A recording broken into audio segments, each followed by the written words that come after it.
I'm Rob. I'm John. And this is the Mint One podcast, where we talk all things NFTs and the rise of blockchain gaming. There's been some surprise entrants to Web3, including some luxury brands. There has been a number of luxury brands enter the Web3 space, and there's sure to be more to follow.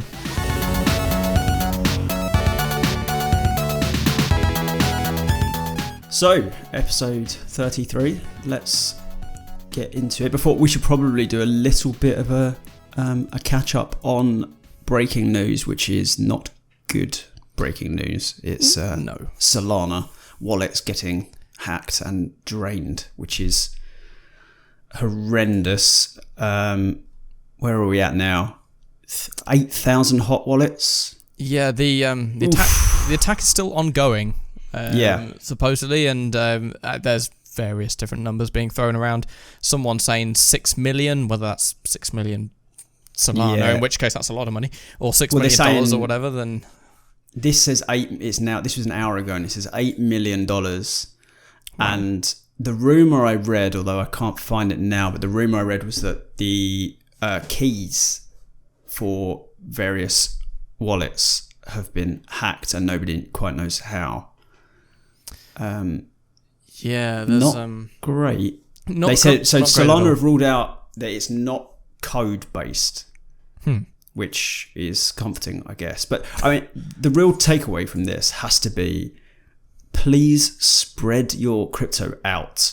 Yep. Do not keep it all in one place, because nothing is safe. Nothing is safe. Not Coinbase, not Binance. Nothing. You don't put your eggs in one basket. I promise you, at some point, you'll regret it. Yeah, I mean, one key piece of kind of security info that I've seen more and more people share, no matter which blockchain or wallets you hold lately, is to just go into your wallet settings and look at what permissions you have enabled, like what trusted apps you have, what programs you're allowing access to your wallet, and revoking anything that seems suspicious, or just wiping the list entirely and manually going through and linking your wallet back to all of the the dApps that you regularly use.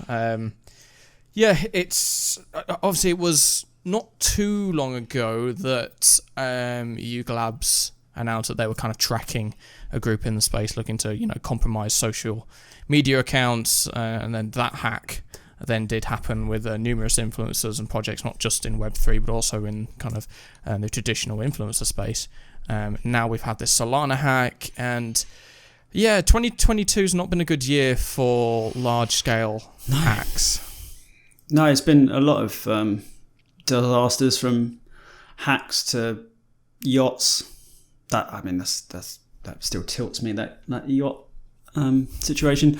So it's not been a good year, but we've still got some months left, and things we're on. I haven't actually checked today, but we're on a bit of an uptick, aren't we? In terms of price. Yeah, I put out a tweet a couple of days ago, kind of querying, are we seeing the end of the bear market? If I have a quick look at the last 7 days, Bitcoin's up 8.5%, Ethereum's up 11%, BNB up 14%, Polkadot up 20%. So a lot of the major kind of top 25 cryptocurrencies have seen a rise in the last week or so, which is good to see. The price of wax has been bit all over the place.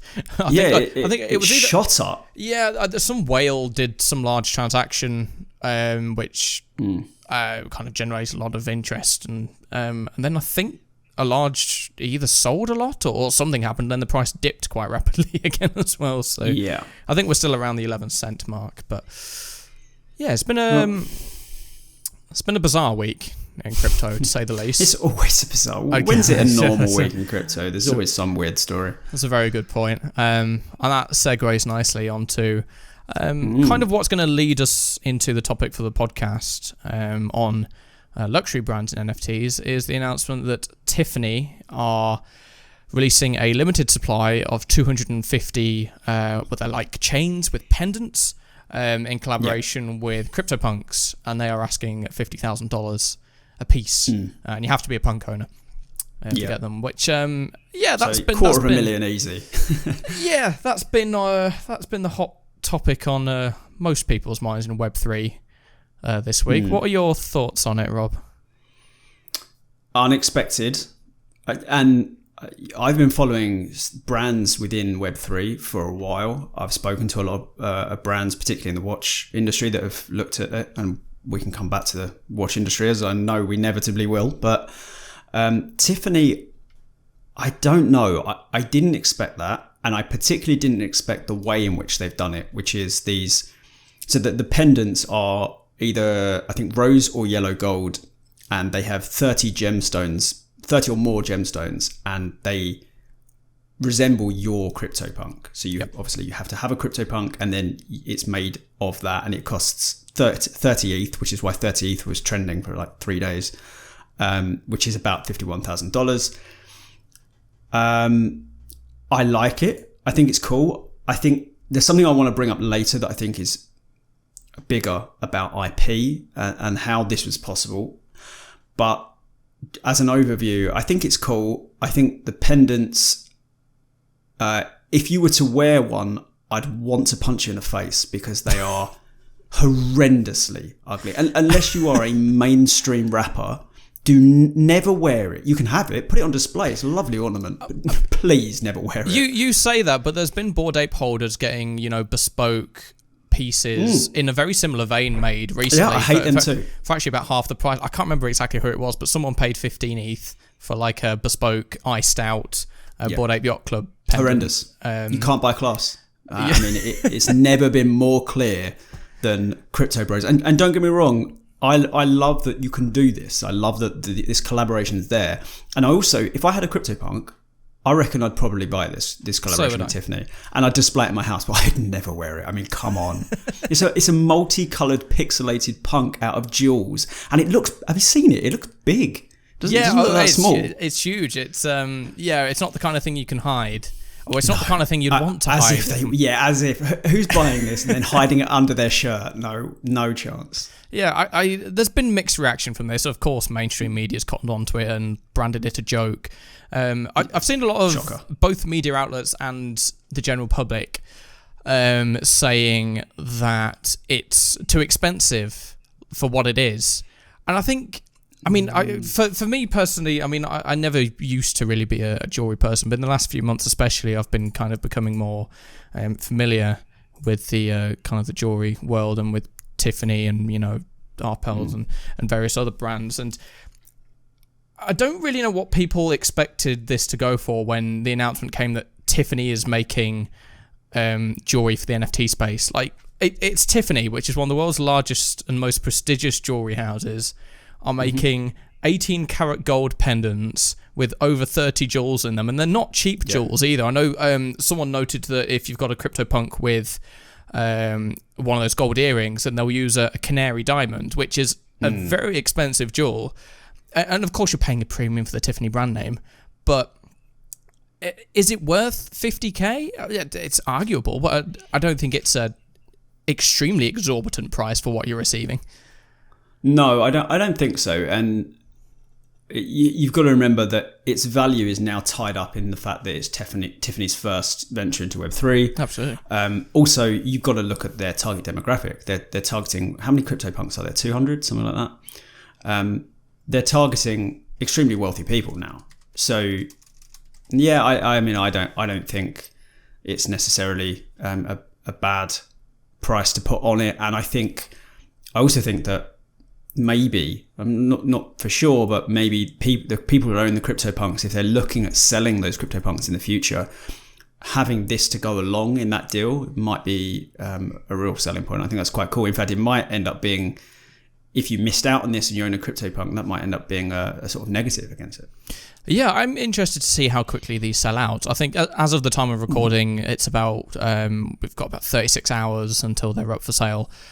There's 10,000 CryptoPunks. There's a limited supply of 250 of these pendants. So, only 250 is it? Yeah, right. so only 2.5% of punk holders will even be able to get a hold of one. I'm not sure if people are able to buy several. I'd assume not. So I'd assume it's just one per person.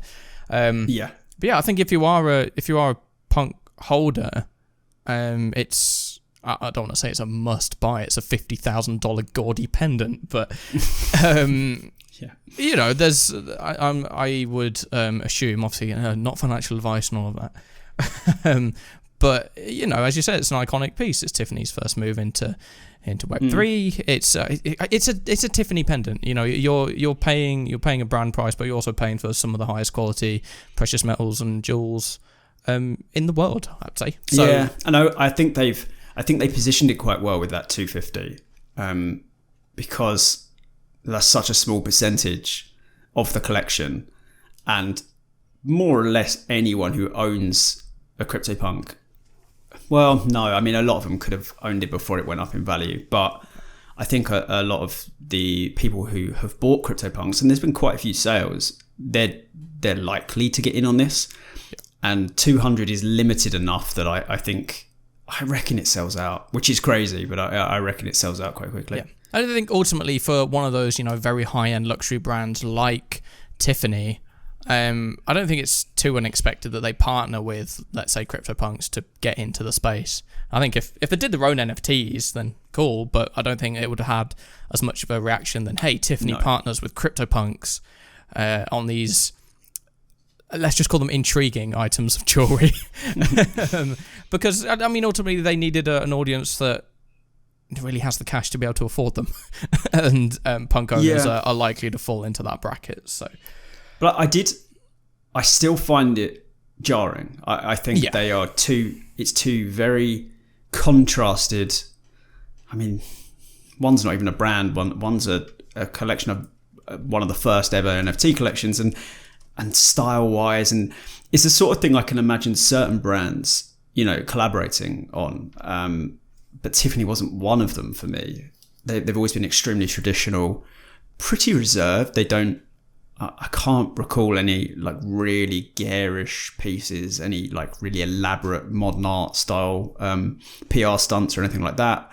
So it's surprising, and I bet they had some internal resistance to the idea, but it's cool. I mean, they're joining a pretty established crowd now of luxury brands who have ventured into Web3. I mean, this year alone, there's been so many. Oh, yeah, absolutely. Not just this year. I think the last couple of years there's been a number of luxury brands enter the space. So I think correct me if I'm wrong here, but I think 2021 was the year where luxury brands and NFTs really kind of kicked off, and it was numerous brands as well. So probably one of the most well-known ones is Burberry partnering with Blancos Block Party on these kind of interesting Blancos skins, effectively. And I that one struck me as not weird, but kind of strange. Like, hey, Burberry, this kind of, I don't want to say stuffy, I think they're rebranding themselves to be a bit more youthful, but this kind of old-fashioned kind of fashion house partners with this kind of cutesy Fall Guys-ish blockchain game on these skins that you can wear this skin and then run around and shoot people, or... It's not the kind of partnership I thought Burberry would go after, but it's a very cool one. I think it kind of latches on to a wider point for me, which is maybe something we can discuss in a bit more detail in a bit, is that I think a lot of these luxury brands are looking to enter the NFT space to prove that, you know, they're still forward thinking and they're still hip and cool and with the times, and they're not just for old people, or you know, they're not stuffy and old fashioned. You know, they're with it. They're in the game, and I think a lot of these brands might view Web3 as their ticket back into the realms of popularity, let's say. Because I mean, who really goes out and buys Burberry nowadays? I mean, you're probably going to tell me you have like 3 Burberry scarves now, but...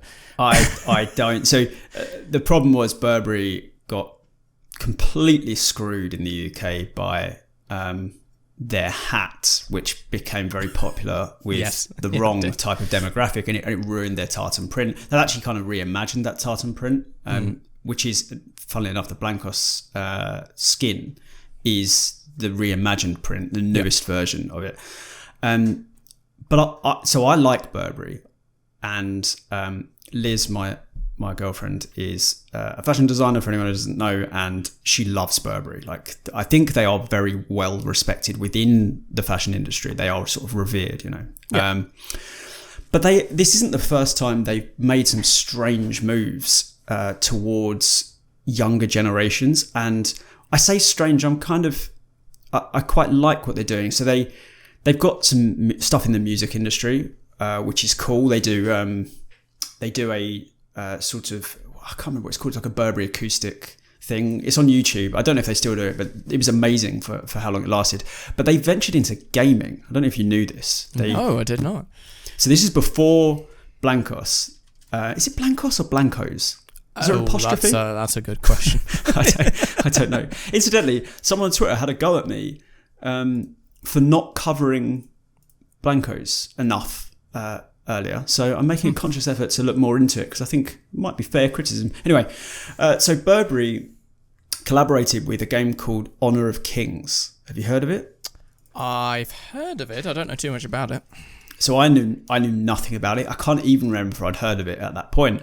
But essentially, it's a MOBA in China that is a gargantuan. It's like China's game.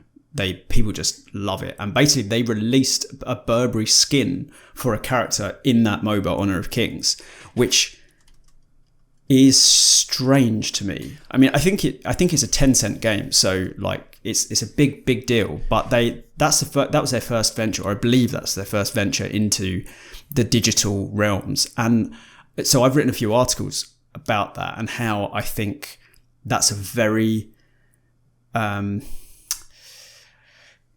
can't think of the right word, but I think they are looking at the long game, and I think that's a prudent decision to start working on skins for games and digital fashion. So they've certainly been interested in new approaches, which might come as a result of loss of favour, particularly in the UK, which is the homeland for them.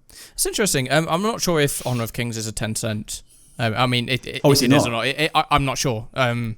Perhaps it is, but it would be interesting if it is, because obviously League of Legends is under Tencent's kind of umbrella, and League of Legends has had a partnership with Louis Vuitton and Yves Saint Laurent for several years now, both in terms of skins. Now I think Yves Saint Laurent actually sponsor one of the pro leagues in China, so it seems like there's definitely a market in China for these luxury brands to try and obtain an audience through these new digital means.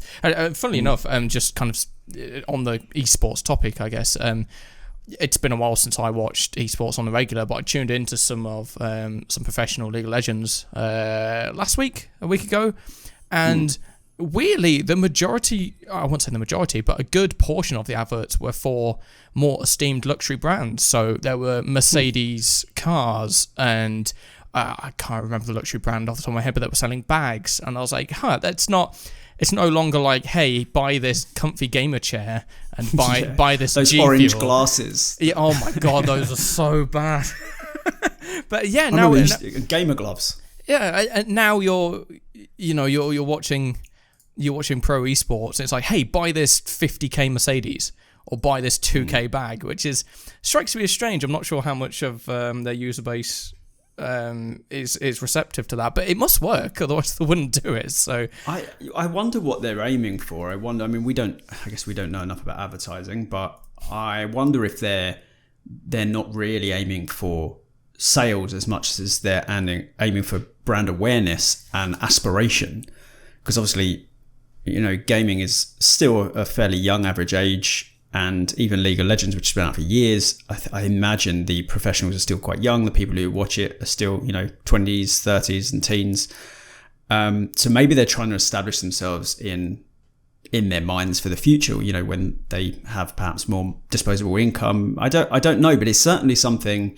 Louis Vuitton, as you say, they've been active in the sort of digital world, and in fact they did a collaboration with Beeple to celebrate Louis Vuitton's, the founder Louis Vuitton, the actual Louis Vuitton, his 200th birthday, which is impressive. He's still alive at that point, and Beeple created just some NFTs for Louis Vuitton in like this weird. I looked it up. It was like it's an NFT game, but in the loosest possible sense of game. It's a mobile thing where you run around looking for 200 candles. Yeah, I mean, it's okay. It's fine. Sounds bizarre. I imagine people got paid. Oh god, absolutely. And it just, again, I mean, we just talked about Louis Vuitton and Yves Saint Laurent, and they're not the only fashion brands to get into NFTs. I mean, we've discussed Burberry, but Gucci's been in the news, or let's say the Web3 news, recently, because they're now accepting Bored Ape Yacht Club's currency for their products, which is interesting. And on the NFT front, they partnered with, I believe, was it Super Rare? I think they did no, it was called Super Gucci. Okay, but it wasn't actually Super Rare. It was a collaboration between Gucci's creative director and some artists whose name I can't remember. Okay. And they basically made this collection of 500 NFTs called Super Gucci, and they were like weird blobby figures with a print on them. As you can see, I wasn't super pumped for them. And you get, but the thing I did like is if you bought one of the NFTs, you got an, I think it was like a 8 or 10 inch white ceramic sculpture of your NFT, and it was made by Gucci's ceramicists in Italy, which that's kind of cool. I'm on board. I generally like when brands blend the physical and the digital, because I think that is where the value is to them. But Gucci have certainly been involved in that sort of thing. Just as a side note, ever since Among Us kind of exploded into popular culture a couple of years ago, that's what it looks like. I couldn't remember. There's so many clones of it. So you got the the Among Us figure, then you got the Fall Guys characters, which are basically blobby versions of that. Then you've got Blancos, which basically look the same. Then these Super Gucci's, which look basically the same. You know what? Look. I'm going to Google this right now. I think the Louis Vuitton NFT game, I think they also looked kind of like... Yeah, they do. Look at the Louis Vuitton game. Oh, they do? They look... What is this?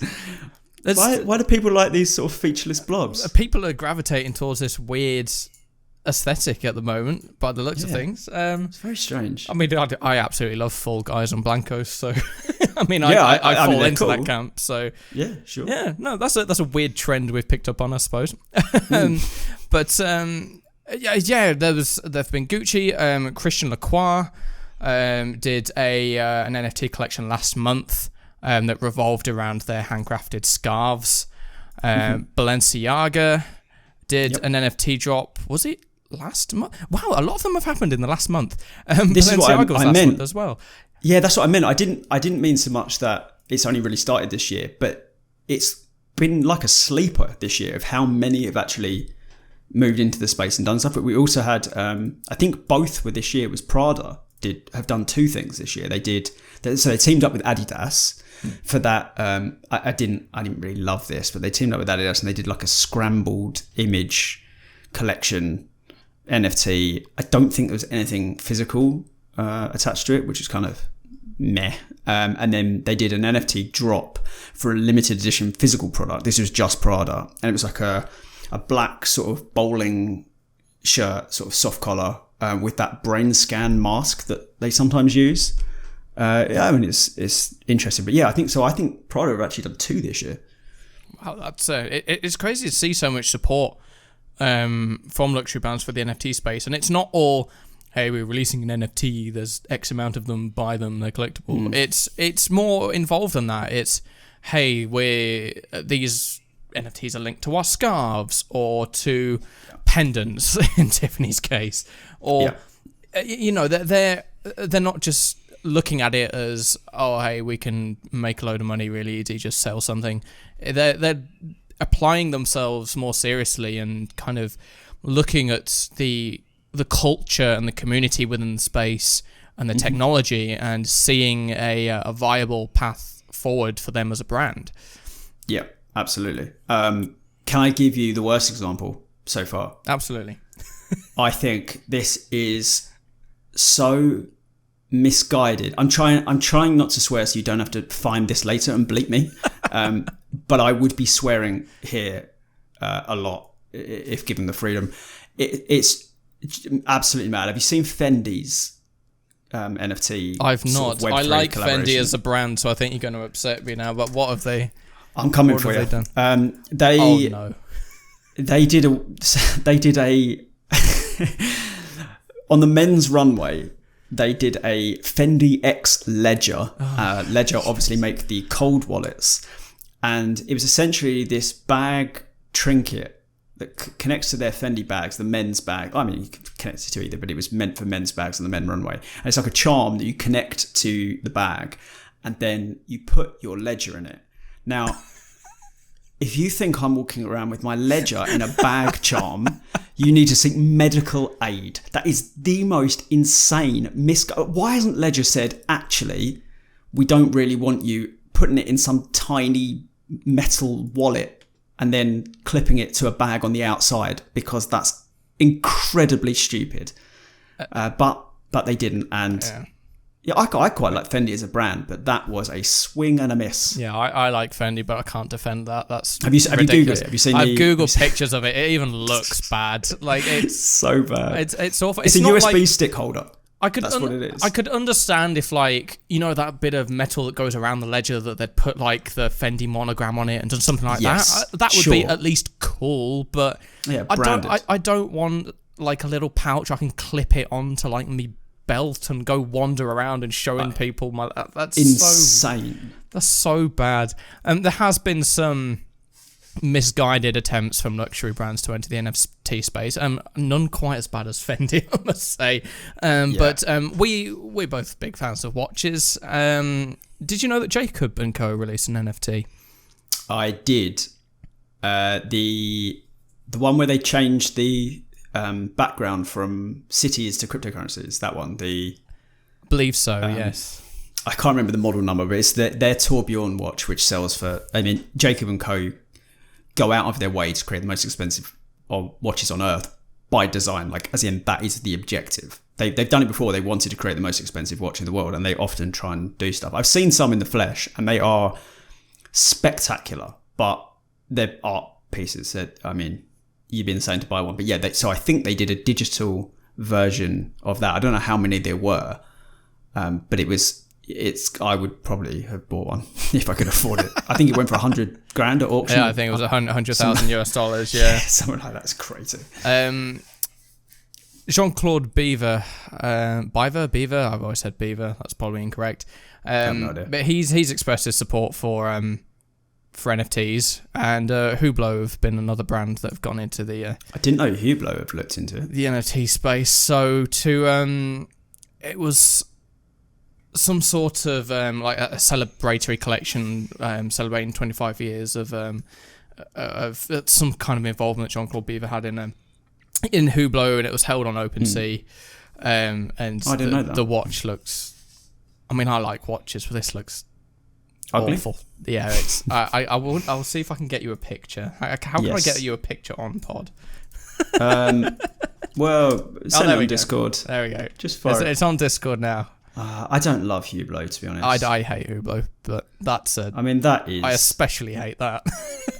Let me drag down to my main screen. So, it looks like a cheap knockoff of one of their dive watches. Yeah, it looks like a knockoff of a Hublot. Yeah, and like not a good one. Like that. Not a good one. But there has been. There's a few. So there's two more watch ones that I know of that have already happened. One was Bulgari, which I actually think was cool. I think they might be winning for me in the watch industry. Okay. If you're just tuning in now, John and I love watches. I worked in the watch industry on and off for a while, so excuse us if we get a bit nerdy with it. But Bulgari created 10 NFTs, and the NFTs were the digital counterparts of physical versions, which I love.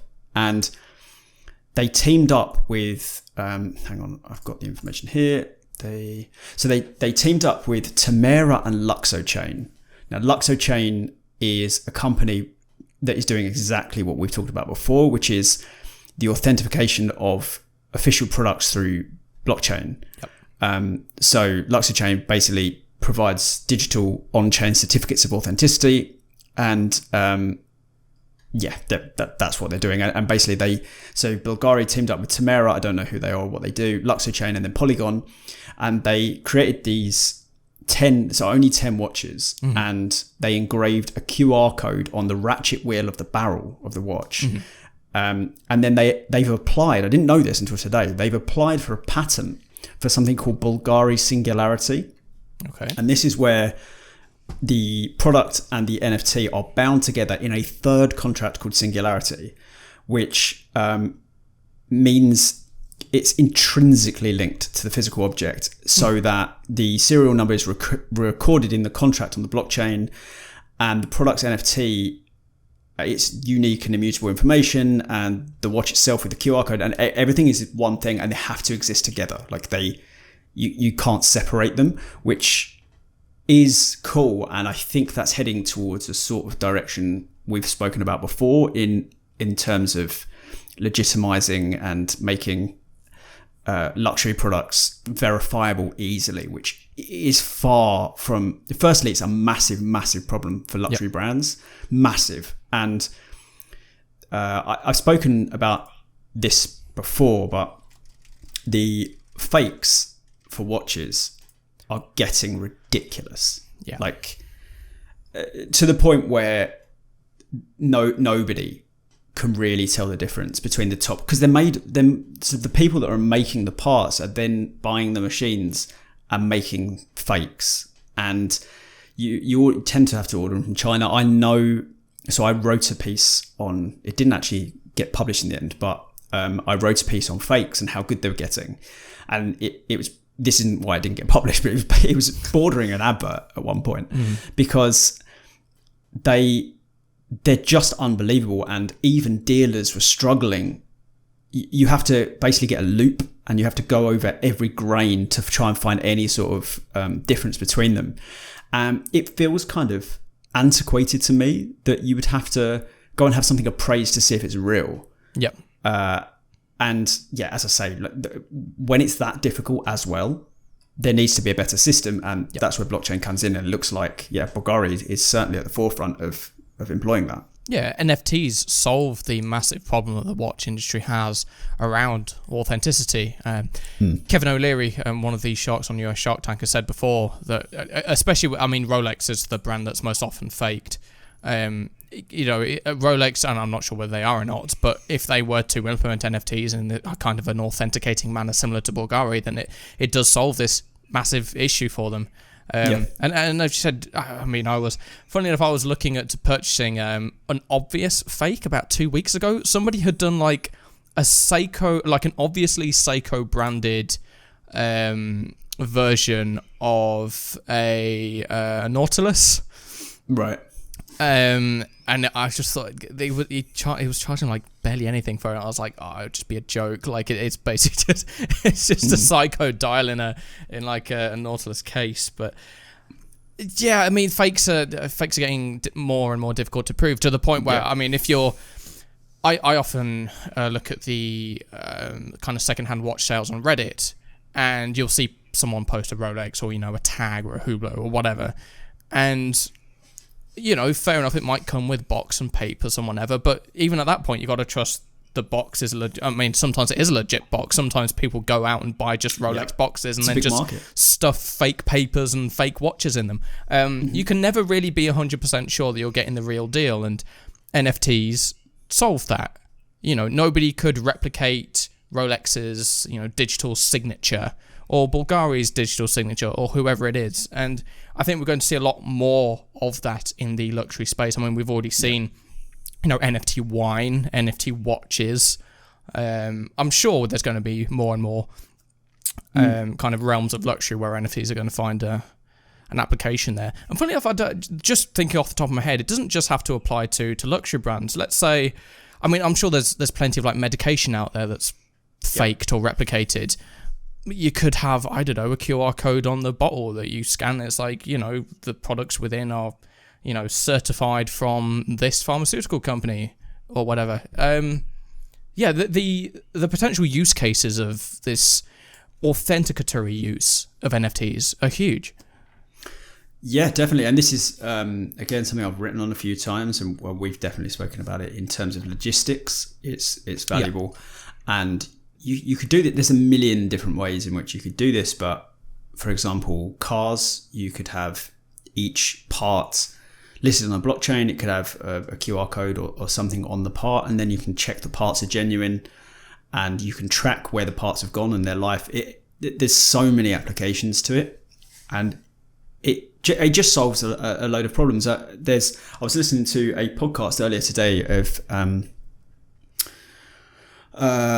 Stephen Bartlett, the CEO, Diary of a CEO podcast, and he was talking to Chris Voss, who's this FBI ex-FBI negotiator, and I've read his book actually. It's really interesting, and he talks about the ways in which you can succeed in business, and one of the things he says is you should always run towards the fire, always look for trouble, and not that blockchain has particularly done that, but it can do, because it's solving problems, and as soon as you start solving problems, your value goes up. And I don't think we've really started touching on how valuable blockchain can be to, luxury brands, like we say, is just the beginning. And we'll also see things like logistics, and I've seen medicine mentioned a few times. I'm not really clear on all of the ways in which it can be useful. I know medical records on chain was something they looked at, but yeah, there's just so many ways. But to keep this self-contained, luxury brands certainly stand to benefit a lot. Yeah, absolutely. And as I kind of previously alluded to, it's not just brands selling their own NFTs, but also finding intriguing ways to incorporate NFTs or blockchain technology into what they do. And kind of the most obvious example of this is Tag Heuer. You'll probably correct me better. I'm not sure. I say Tag Heuer, but I haven't really thought about it that much, to be honest. I don't think I've said it out loud very often. So Tag, as we'll now call them, they're a kind of, I don't want to call them kind of a mid-range luxury, but they're not quite at kind of your Rolex level, but they're kind of I'd say a step below that when it comes to kind of, they're kind of like an entry level luxury watch brand, let's say. And they have been experimenting with smartwatches, especially in recent years. I think they were one of the first luxury brands to do a smartwatch. And they have recently allowed you to display NFTs on the face of your Tag smartwatch. And it was interesting to read an interview that Vogue did with Frederick Constant, who's the CEO of LVMH, who own it's like Dior, Fendi, Givenchy, Stella McCartney, and about half a dozen watch brands. And he, when talking about the Tag's move to allow users to display their NFTs on the watches, they said that he said that they're speaking to all passionate collectors, and it came across to me that they want to ride this wave of, hey, we want to be seen as, a community focused brand and an entity, so this is like a natural step for us to allow our customers to, I guess, inject a part of themselves onto our watches. And Guillaume Matthias, who I'm probably butchering that name, is a product manager at Tag. You know what I'm trying to say. Tag. He compared NFTs to the modern day Daft Punk. So that kind of same kind of like, oh, they're cool, they're new, they're fresh, they're in the the captured public attention. And he also said that we think the wrist is a great place to display your NFT, to have it close to you, but also as a way of authentication between members of the community, like a badge of honor in a subdued way. And I guess he's right. He is right. He went on to say, and this is quite interesting, he said, we also believe in digital twins and proof of ownership associated with mechanical watches.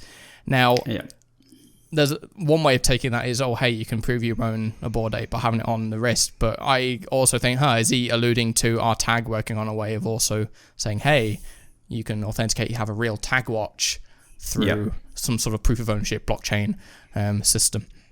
And I think that's right. Yeah, Arnaud kind of wrapped up by saying that when it came to watch sales this year, and talking specifically about Web3 and crypto, he said, we've already sold nice pieces, nice watches this year, but now we want to speak more directly to the community. We're very confident of our sales, we're expecting strong growth. But again, kind of reiterating that these brands, and I'm sure Tag isn't the only one, they want to be seen as more focused around their customers. They want to be seen as part of the community and not just this kind of overlord that, you know, dictates what fashion is and dictates what trends are. As much as luxury brands do that and will continue to do that, and, you know, there's that level of prestige associated with them in that sense, they also want to seem more approachable, more friendly. And I think this cottons back into they need to find or attract this younger audience.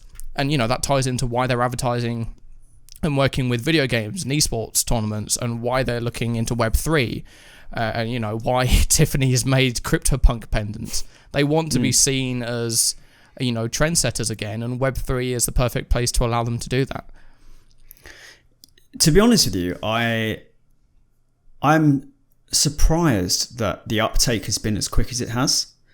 The watch industry is a strange beast. Sometimes I loved working in it, and sometimes I found it just antiquated and slow moving, very traditional, which it would be given that mechanical watches are not the best way to keep time. No. But they're just fantastic. So, you know, if you love them, you love them. And so it makes sense that they try and keep things traditional. But the watch industry has really hooked on to NFTs and blockchain and Web3. And the closest to me, so I've worked in the watch industry in a couple of ways. I'm sure I've mentioned it spread out over different episodes, but I worked as a advertising photographer, creating editorials for brands, for magazines and stuff. And then I worked as a journalist for a blog to watch. So I was a writer writing about the watch industry.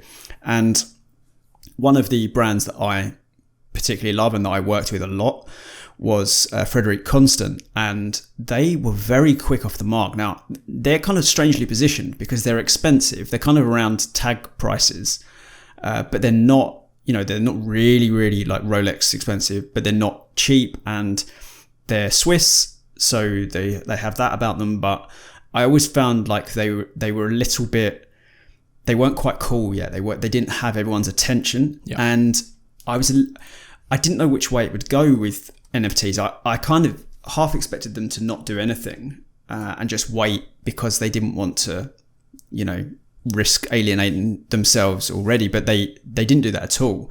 And they released an NFT, and I actually think they did one of the best jobs of releasing NFTs. So to celebrate the Classics World Timer, which I should have worn because it's one of my favorite watches, and that's the one that I love boasting because I told them they should do a certain colorway of it, and they eventually did it, and it almost definitely had nothing to do with me, but I will claim it. So they did something called the Classics World Timer, which, you know, anyone who knows what a world timer is, it shows the time in every time zone. It's a fantastic piece of engineering. And essentially they released, I can't remember how many it was total, but it was like maybe 500 NFTs, and 5 would go to the first people who bought a world timer after the NFT launch. Then 50 would go to current owners. You just had to check your SKU code, which I did, and I wasn't lucky enough, unfortunately.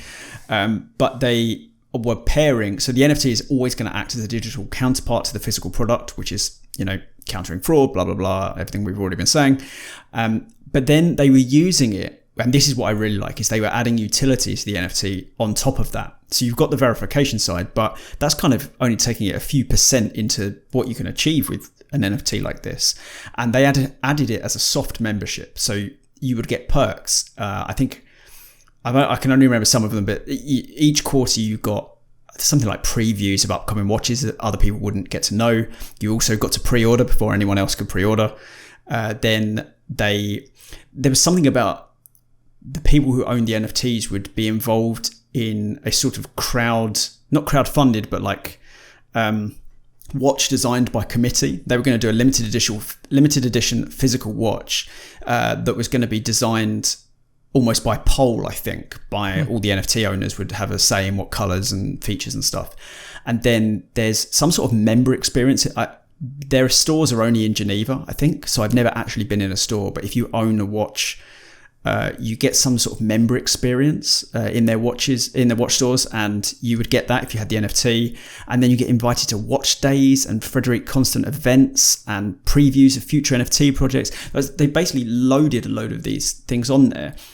And I think you'll see other watch brands starting to do that now, that yes, you can use it for verification purposes, but you might as well just build some other stuff on top of it and make your brand even more desirable. And we've seen how successful using NFT as a sort of members pass has been, with Bored Apes being the pinnacle of that. Mm-hmm. And I think Frederick Constant, I don't think they're quite there in terms of the allure to their events and stuff, but they're close. They're getting there. I think they're an underrated brand. Hashtag not Spawn. I don't even work with them anymore. I am in fact wearing. Oh, I just hit my mic. That's going to come out. I am actually wearing a Frederick Constant watch now. I love their watches. But yeah, they've become very forward thinking, which I didn't really expect for the industry as a whole, and certainly not for smaller brands. But it's great to see such a traditional industry engaging with something so cutting edge. Absolutely. And I think I've always had the same opinion of Frederick Constant. I've always known they're there, but they've never quite attracted me enough to kind of dive in and want to purchase one. But yeah, there are a number of brands who I think are not just luxury brands, but clothing, jewelry, watches in general that are realizing kind of the power that this technology has. I think one of the biggest problems for, let's just take Burberry as an example, is that let's say you have a shop set up in Harrods, which is the big luxury store in London in the UK, and you have 5 people come in and buy a scarf. That's not a community or a group of people. That's just 5 individuals. There's no sense of belonging there, and there's no real sense to reach out to those customers again.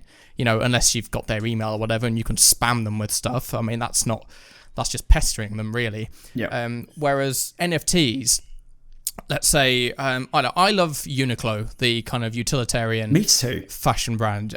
Let's say they put a QR code, kind of like how we did with our Atomic Cup t-shirts, on all of our items, and you scan that and you get an NFT, and then they say, hey, if you hold this NFT, then you get 5% off or 10% off, and we invite you into this group. And quite like how Frederick Constant have had said, oh, hey, you get all these benefits. Then you start cultivating more of an actual community amongst your customers.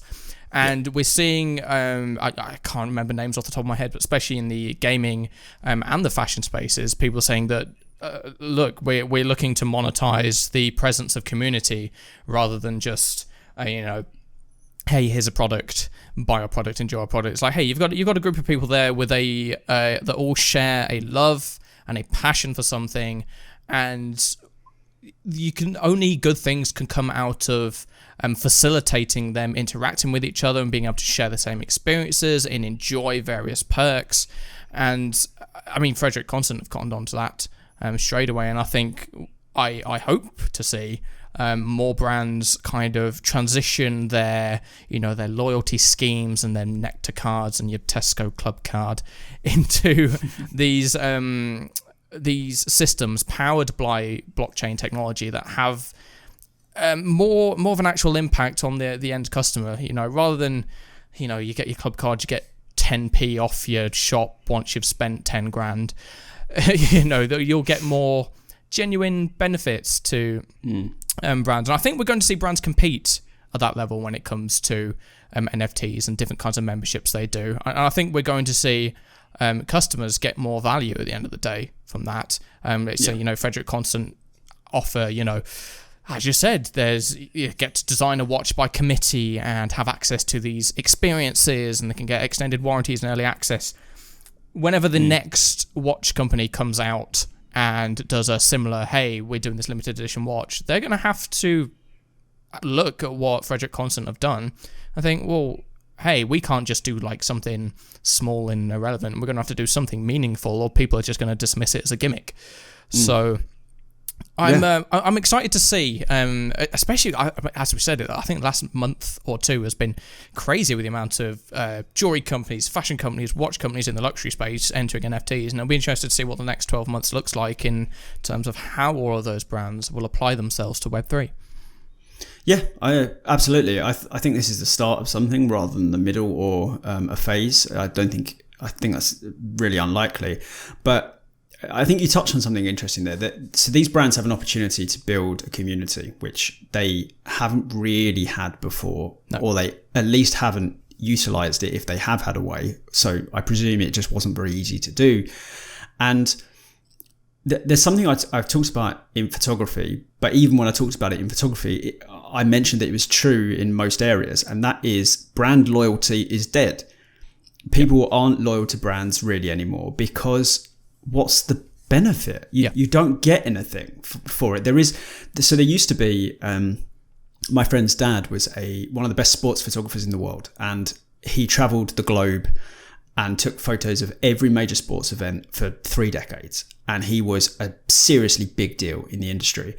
And he always shot with the same brand because he got, they valued him as a customer and as someone who uses their camera and as an ambassador. And ambassadors always get these perks, but the average user doesn't. Like I shot with Canon, then I shot with Sony. Now I shoot with Sony and Fujifilm, and I've got a Hasselblad. Like I'll bin anyone and move on to the next. Like I have no qualms. I owe nothing to anybody because they don't look after me.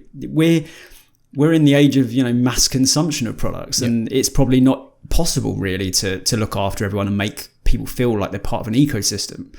Whereas now we sort of have that opportunity with blockchain, and perhaps it won't get used quite in the mass markets, but in terms of luxury products, I think it's the perfect opportunity to build these communities, induct them into groups where they can discuss the products and just build a sense of community around the brand, which it just feels like it's been so long since that's happened. And there's one of the things I loved, again, I've gone back to watches, I can't help it. So I worked with a lot of micro brands, which is like indie game. I mean, I know but for anyone who doesn't, indie brands sorry, I got ahead of myself there.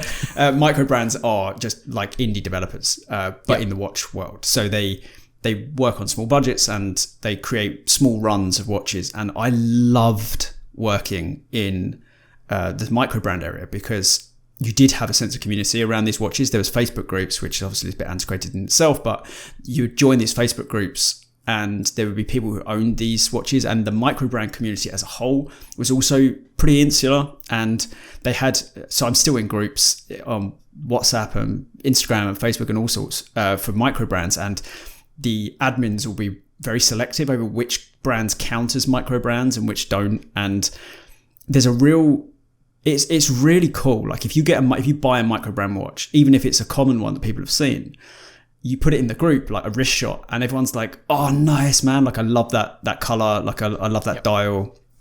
And it sounds kind of stupid, but you feel a part of something. And obviously tribalism is deeply embedded in us as creatures. And I think it's cool. And I think blockchain and NFTs can do that for brands that haven't traditionally done that, and particularly the ones we've been speaking of have arguably fallen out of favor in many cases. Burberry fell out of favor. I think Louis Vuitton and Gucci sort of transitioned from being the ultimate luxury brands for fashion and bags to kind of, they were seen as a bit tacky, and that's really, it's hard to regenerate that image.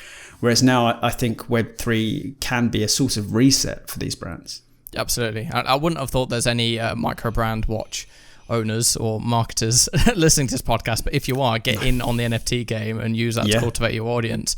I think NFTs give you an opportunity better than any other we've seen in the last 15, 20, 25 years to be able to, just create the sense of community, and ultimately from a brand point of view to be able to control it. That sounds like a bad thing, but what I mean from that is you have a direct line to your most loyal customers, and you can offer them discounts, or you can incentivize them to become fans not just of your products but of your brand.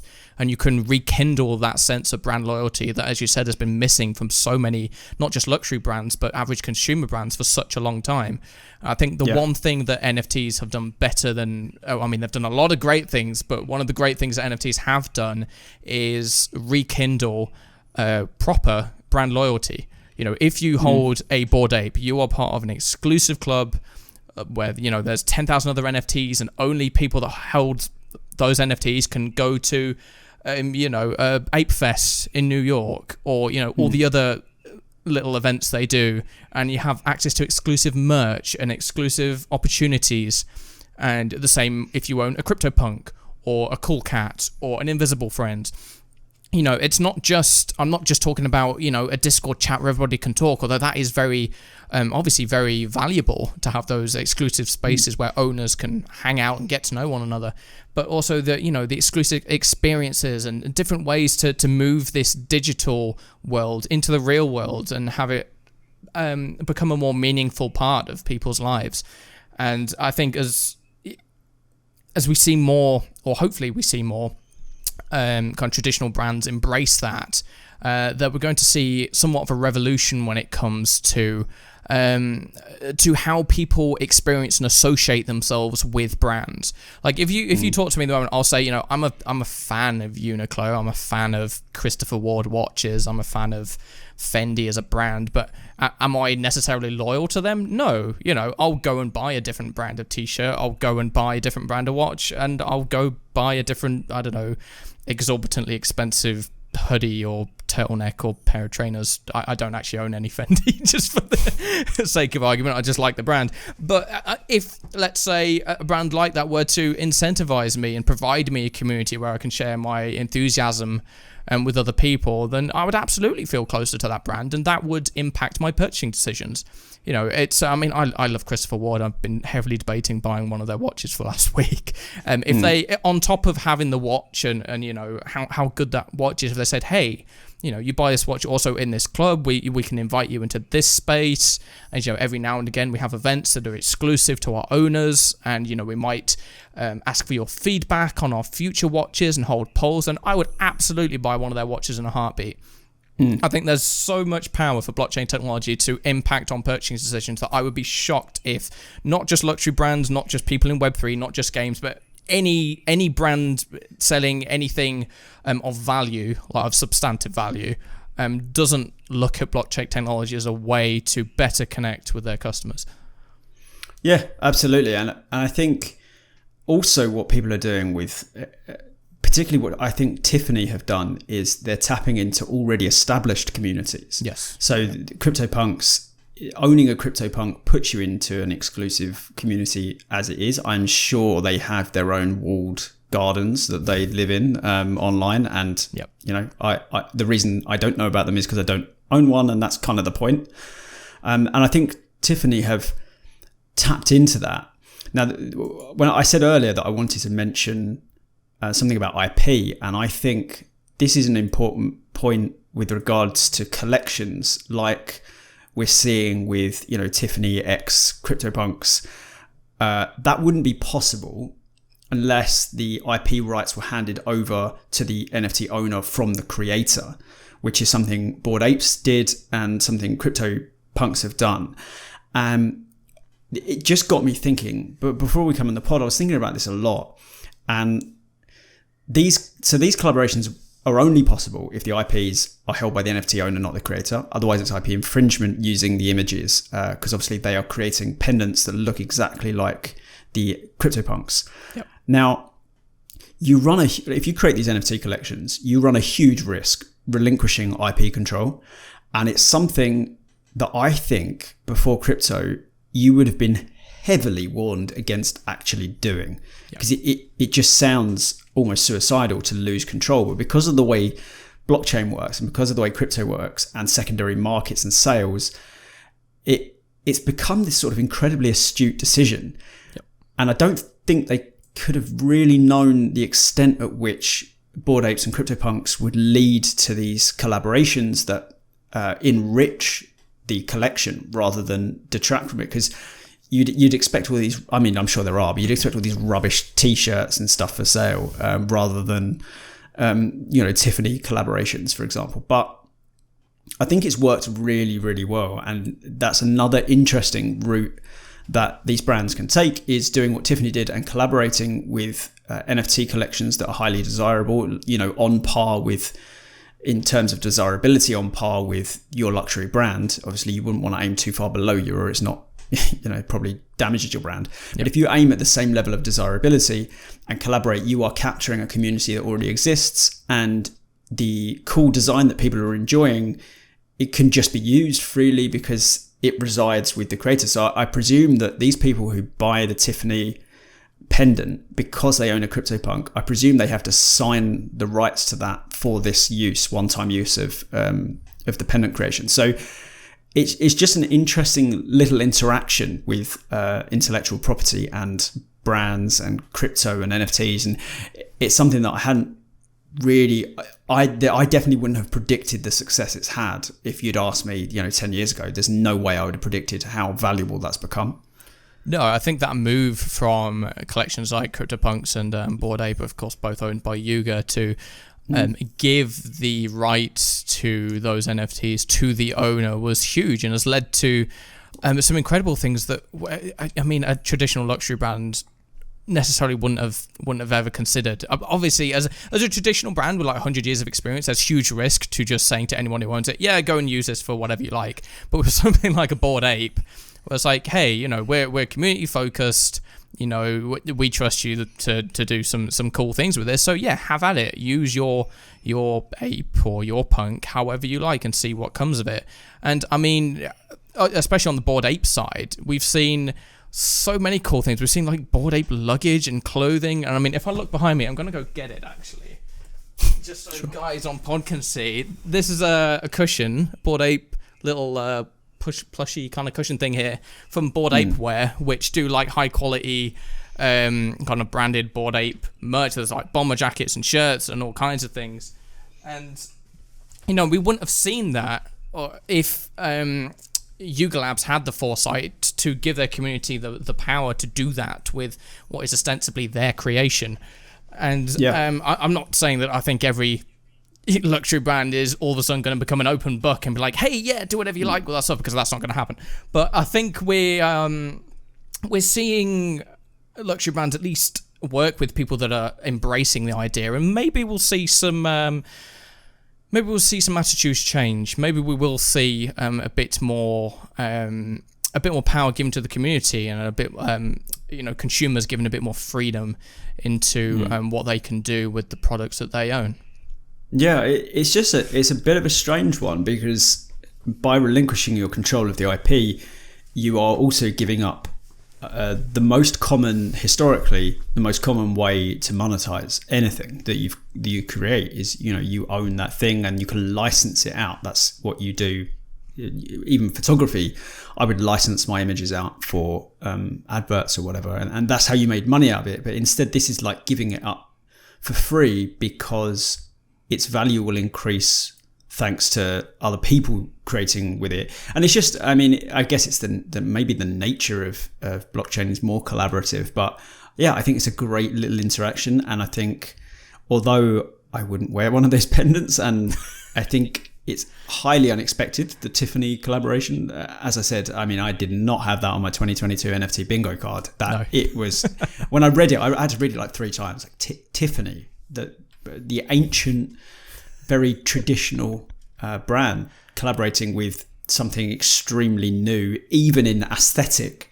It's it's that sort of pixelated look. It just seemed like such a bizarre collab, but I think they've actually done really well with it. I think it's a very good idea in terms of marketing, and they've tapped into that community as well. So. Yeah. I think we've come full circle there rather nicely, coming back to Tiffany. We have. I think Tiffany have really been hitting their stride lately. Tiffany dial watches are just flying off the shelves. Any watch that releases with a blue dial, a light blue dial, sells out immediately. Yeah. So, hey, Tiffany don't know what they're doing at the moment, and I don't think they'll be the only luxury jewelry brand that enters the NFT space anytime soon. I don't know. We'll be seeing Cartier, Van Arpels. Who knows? But I think it was a very shrewd move, and hopefully it'll be the sign of more to come. So, yeah, perhaps. Yeah. The only thing I'd like to say in closing is that I hope the brands don't do pointless NFT collections just to be a part of this. We've already seen it with I can't remember what the collections were anymore. I just remember my reaction, which is Givenchy and Ray-Ban. Just NFT collections that are just NFTs. There's no physical product. There's no utility to it. It's just a little art piece, and they put a big old price tag on it. And it just, I think you're missing the point doing that. You're really not. Yeah, you're just trying to dress like the cool kids, but you're not actually doing anything valuable. So if there's the creative director of a major luxury brand listening to this, and I like to think there's at least 2 or 3, don't just do a pointless collection. Add utility, make use of blockchain technology and its community and its immutability, tie it with your physical products, make it a membership. There's so much you can do with it. Be creative with it, and I think it can be so valuable. Yeah, I mean, if you want to use your luxury brand and just cash in and make an NFT, someone will buy it. You'll get some short-term money, sure, but you can generate a lot more value and a lot more future success. Let's say if you kind of approach it in a more serious manner, say, hey, here's an NFT, here's all the things you can get from it. Let's build a community. Let's embrace that community, and let's give our purchasers, our buyers, our fans, let's give them a reason to stick around with us and to love our brands and continue to purchase our products.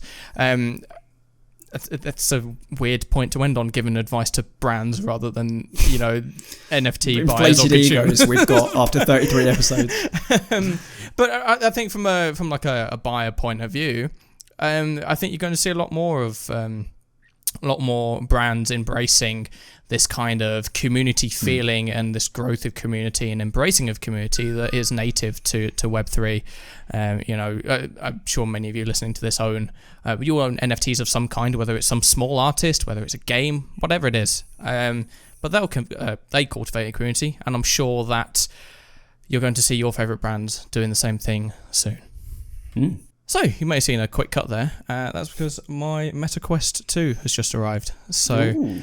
I'm looking forward to trying that out. I unfortunately couldn't get it before they jacked the price up by £100, but I'm looking forward to trying that out. And you've got your Beat Saber, your VR chats, and hopefully some VR metaverses to come soon. So much cool tech out there at the moment. Dave just got one of the first shipped Steam Decks. That thing's insane. It's so good. I've heard a lot of good reviews and feedback from it. It's a 3-month wait to get one. So yeah, crazy. But yeah, there we go. Episode 33. I remembered last week I was calling it episode 34 and it's 32. Yeah, I said 32, then you said 34, and apparently you're in my head because I was like 34. It is fine. There we go, episode 33 of the Mate One podcast in the books. Rob, where can we find you? You can find me on Token Gamer News on Twitter. Then tokengamer.io is the website with daily blockchain gaming content. We have, what else do we have? App on the App Store, Apple App Store, and on the Google Play Store. Giveaways, competitions, we've got some cool stuff coming up. I don't know how much I can mention. I feel like I say that every week. We've got products that we're launching, interesting collaborations. Just come say hello, come join us. We've got a giveaway at the moment for Warsaken, and they might have the best community of any game we've partnered with so far. Their community came steaming into our Discord, chatty and open to talk about how cool Warsaken is, and I like that. I very much like that. So, yes, I've probably missed out 100 things, but you'll figure it out. You'll find us if you want to find us. John, over to you. Awesome. So for myself, it is NFTinsider_IO. That's the social media. Let's start the socials first for NFT Insiders. Twitter, Instagram, and now TikTok. So you'll see some short form clips from this podcast, from some other videos we've got coming up on TikTok as well. So go follow us there.